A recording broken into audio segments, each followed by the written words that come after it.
Sejalan dengan gencarnya pembangunan sektor industri ke depan, dipastikan industri alat transportasi akan semakin mempunyai peran strategis dalam pentas perekonomian nasional, terutama industri alat transportasi darat atau yang dikenal juga dengan industri otomotif.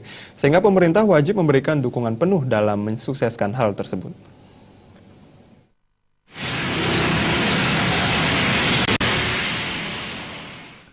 Presiden Institut Otomotif Indonesia, Maridana Tangkas mengatakan, selama ini kita bisa melihat betapa besarnya potensi industri otomotif Indonesia yang bisa memberikan dampak besar bagi kemajuan ekonomi dan menjadi tulang punggung industri karena melibatkan industri kecil menengah. Dengan melalui berbagai event pameran yang diadakan, diharapkan menjadi wadah bagi pelaku industri kreatif di bidang otomotif untuk unjuk gigi menampilkan karya terbaik mereka. Sehingga kesempatan untuk mempromosikan karya-karya besutan tangan kreatif terhadap dunia semakin lebih dikenal.